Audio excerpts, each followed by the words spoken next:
Hello everyone, welcome to my channel. আজ আমি আবারও এসে গেছি প্রত্যেক দিনের মতো একটি নতুন রেসিপি নিয়ে। একটি নতুন রেসিপি শেয়ার করছি। তো রেসিপিটি হচ্ছে পাপড়ি চাট। এটা কিন্তু ছোট বড় সকলের কিন্তু খুব পছন্দের। এটা কিন্তু একটা মুখরোচক খাবার, টেস্টি টেস্টি। আর এই শীতকালে তো দারুণ দারুণ লাগে খেতে এই রকম একটা মুখরোচক নাস্তা পেলে।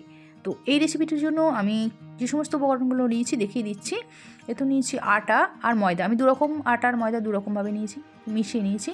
তারপর পরিমাণ মতো লবণ দিয়ে দিলাম, দিয়ে দিচ্ছি একটু কালো জিরে আর জোয়ান দিয়ে দিচ্ছি। 1 চামচ জোয়ান নিয়েছি, জোয়ানটা দু হাতে তালুতে দিয়ে বেশ ভালো করে এটা দোলে দোলে মানে রোকড়ে দিলাম, ভালো করে পিষে দিলাম আর কি, দু হাতে করে জোয়ান পিষে দিয়ে দিলাম আটার মধ্যে। তারপর ময়ন দিয়ে দিচ্ছি। ময়নের জন্য আমি সাদা তেল ব্যবহার করেছি এখানে। আমি পরিমাণ মতো ময়ন দিয়ে দিলাম। ময়নটা একটু বেশি দিতে হবে, কিন্তু একটু মুচমুচে হবে। এটা মুখরোচক যেহেতু হবে, একটা খাস্তা হবে। পাপড়ি চাট তো সবসময় খাস্তাই হয়, খেতে কিন্তু খুব মুচমুচে হয়। তো সেই হিসেবে ময়নটা দিতে হবে। দেখতে পাচ্ছেন হাতের মুঠোতে কিন্তু আমার আটাটা চলে আসলো, সেইভাবে কিন্তু ময়নটা আমি দিয়েছি। এরপর একটু একটু জল দিয়ে ডো বানিয়ে নেব। একটু একটু করে জল দেব, একবারে বেশি জল দেব না, অল্প অল্প করে জল দিয়ে একটা শক্ত ডো বানিয়ে নিতে হবে। নরম করলে কিন্তু হবে না, নরম করলে কিন্তু মুচমুচে ভাবটা কিন্তু আসবে না। তো কাজেই এখানে শক্ত একটা ডো বানাতে হবে।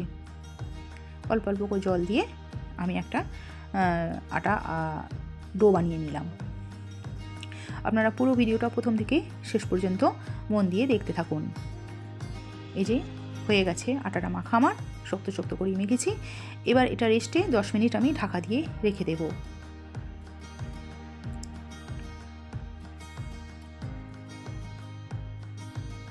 ঢাকা দিয়ে আমি রেখে দিলাম। 10 মিনিট পর আমি আসছি। 10 মিনিট পর খুলছি আটাটা, আঙুল দিয়ে দেখলাম বেশ একটু নরম হয়েছে, তবে খুব বেশি নরম হলে কিন্তু চলবে না, আমি আগেই বলে দিয়েছি। তারপর একটা চাকতি আর বেলুন নিয়েছি। এবার চাকতিতে আমি আটাটা একবার থেসে থেসে মেখে নিলাম। ডোটা ভালো করে একটু থেসে থেসে আরেকবার মেখে নিলাম। নেওয়ার পর এটাকে আমি দুভাগ করে নেব।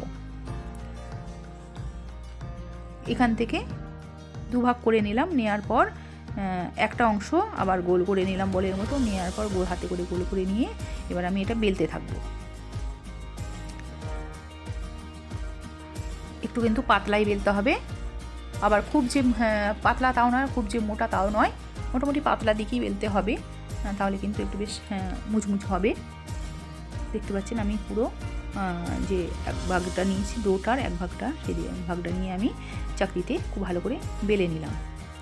নেওয়ার পর এখান থেকে আমি ছোট ছোট করে পাপড়ি চাট তুলে নেব, গোল গোল লুচির মতো। লুচির থেকে ছোট ছোট, লুচি তো একটু বড় বড় হয়, তো লুচির থেকে ছোট ছোট আমি গোল গোল করে নেব।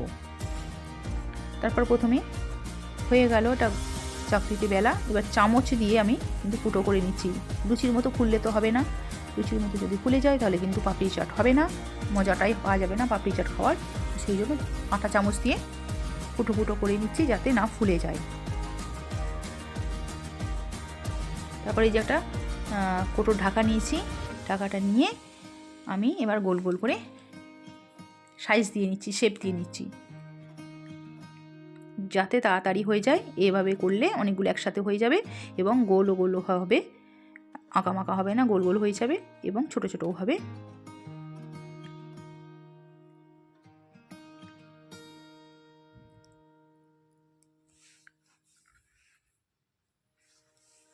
দেখতে পাচ্ছেন আমি কিভাবে করছি। মেলাতে কিংবা ফুড স্ট্রিটে এই পাপড়ি চাট কিন্তু বিখ্যাত। আমি তো মেলাতে গেলেই এই পাপড়ি চাট খেতে আমার খুব ভালো লাগে। যে কোনো মেলায় গেলেই পাপড়ি চাট তো আগে আমি খাই। তারপর এক্সেস যে আটাটা সেটা আমি তুলে নিলাম, আর এই যে ছোটো ছোটো পাপড়ি চাটগুলো এগুলো আমি তুলে নেবো। পাপড়ি চাটটা কোনো হয়নি, যেটা কাঁচাটা আর কি, মানে ছোটো ছোটো লুচির মতো আর কি, এগুলো আমি প্লেটে তুলে নিচ্ছি। এরকম সাইজেরই হয় দেখবেন মেলাতে বা ফুড স্ট্রিটে থাকে, অনেক দোকানেও থাকে, বেশিরভাগ মেলাতেই কিন্তু পাওয়া যায়। বড় বড় মেলাতে কিন্তু এই পাপড়ি চাট বিখ্যাত, আর দামও কিন্তু অনেক। কিন্তু বাড়িতে যদি বানানো হয় অনেক কম খরচেও কিন্তু আপনি এটা বানাতে পারবেন। তারপর একইভাবে ওই যে এক্সেস আটাটা আমি তুললাম, ওটাও আবার ওইভাবে গোল মানে চাকতিতে বেলে নিলাম। নেওয়ার পর ওই একইভাবে আমি পুরো ঢাকাটা দিয়ে গোল গোল করে নিচ্ছি। নেওয়ার পর ওরকম একটা একটা করে তুলে নেব, মানে স্মল লুচি আর কি, মিনি লুচি তুলে নিচ্ছি আমি। লুচি তো না এটা, যাক এরে আমি ভুলে গেছি ফুটো করতে, কোনো অসুবিধা নেই। যখন আমি বেলেছিলাম তখন কাঁটা চামচ করে প্রথমে ফুটো করে নিয়েছিলাম, ভুলে গেলেও অসুবিধা নেই। আবার আমি কাঁটা চামচ দিয়ে এই লুচিগুলোর মধ্যে ছিদ্র করে দিলাম যাতে ফুলে না যায়।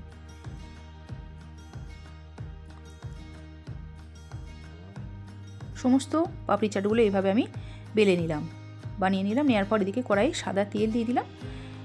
তেলটা একটু বেশি করিয়ে আমি দিলাম।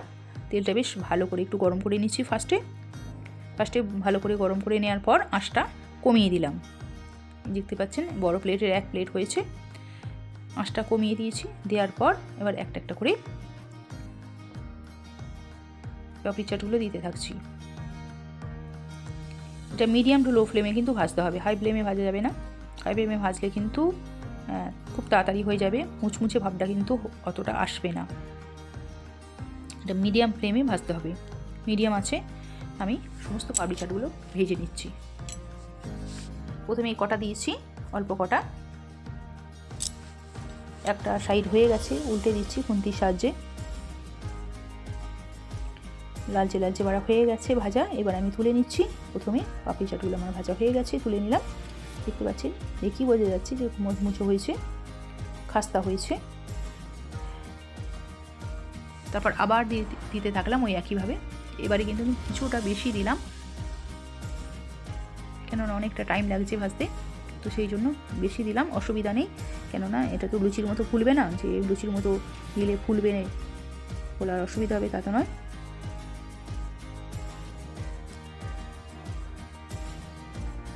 আপনারা দেখতে থাকুন এইভাবে কীভাবে আমি ভাজি, যে খুন্তি করে ঘুরিয়ে ঘুরিয়ে কিন্তু, যে এতগুলো যেহেতু দিয়েছি সেহেতু তেলের মধ্যে ডুবিয়ে ডুবিয়ে আমি খুন্তি করে ঘুরিয়ে ঘুরিয়ে দিচ্ছি, বারবার নাড়াচাড়া করছি।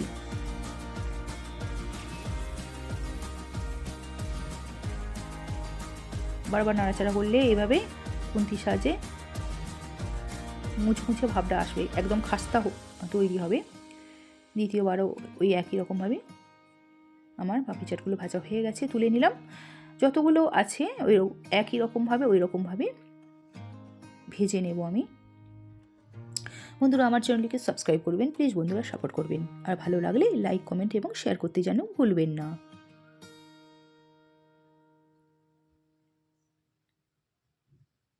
দেখতে পাচ্ছেন খুন্তির সাহায্যে কিন্তু আমি ঘুরিয়ে ঘুরিয়ে পাপড়ি চাটগুলো ভাজছি।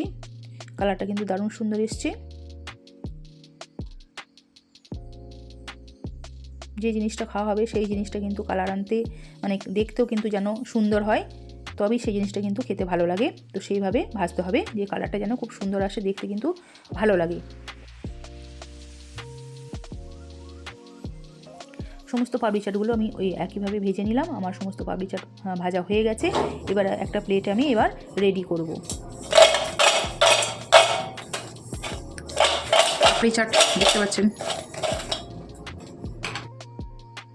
শুনতে পেলেন পাপড়ি চাটের কীভাবে খাস্তা হয়েছে, আমি নড়িয়ে দেখিয়ে দিলাম। তারপর একটা প্লেট আমি সাজিয়ে নিচ্ছি।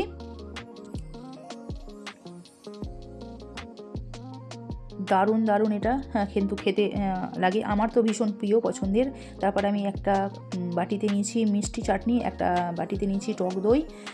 মিষ্টি চাটনি মানে এটা তেঁতুলের চাটনি, কিন্তু কাঁচা তেঁতুলের, পাকা তেঁতুলের, কাঁচা তেঁতুল না, পাকা তেঁতুলের পালটা বার করে এটা আমি চাটনি বানিয়ে নিয়েছিলাম। আর তারপর একটু টমেটো কুচি দিয়ে দিলাম, পেঁয়াজ কুচি দিয়ে দিলাম। যেহেতু এটা মুখরোচক একটা খাবার, তো তার জন্য পেঁয়াজ কুচি, টমেটো কুচি, তারপর দিয়ে দিলাম শসা কুচি, আর তারপর দিচ্ছি টক দই। খুব সুন্দরভাবে এটা কিন্তু আমি সাজিয়ে নিচ্ছি, খেতে যাতে খুব ভালো লাগে। এটা কিন্তু ছোট বড় সকলেরই কিন্তু খেতে খুবই ভালো লাগবে, মানে অসাধারণ একটা রেসিপি। তারপর এটা কিন্তু ধনেপাতা চাটনি, ধনেপাতা আর কাঁচা লঙ্কা আমি বেটে নিয়েছিলাম। তো কাঁচা লঙ্কা আমি সেই জন্য আলাদা করে কুচিয়ে দিলাম না, কাঁচা লঙ্কাটা আমি ধনেপাতার সাথে বেটে নিয়েছিলাম, সেই জন্য এই ঝালটা এখানেই পাওয়া যাবে। ধনেপাতা আর কাঁচা লঙ্কার চাটনিও দিয়ে দিলাম বেশ কিছুটা। এটা আবার কিছুটা একটু মশলাও দিয়ে দিয়েছি, একটা ভাজা আমার মশলা ছিল, ভাজা মশলা একটু দিয়ে দিয়েছি। তারপর একটা বেদানা দিয়ে দিলাম, বেদানা উপর থেকে গার্নিশ করে দিলাম দেখতে যাতে ভালো লাগে। আর দিয়ে দিচ্ছি লাস্টে ঝুরি ভাজা। আমার পাপড়ি চাট একদম রেডি হয়ে গেছে, একদম মেলার মতো। আজ আসি বন্ধুরা, সকলে ভালো থাকবেন, সুস্থ থাকবেন। আপনাদের সাথে দেখা হচ্ছে অন্য কোনো ভিডিওতে। আর আমার ভিডিওটিকে দেখার জন্য আপনাদেরকে অসংখ্য অসংখ্য ধন্যবাদ। মেলার পাপড়ি চাট আমার একদম রেডি। Tata, bye bye.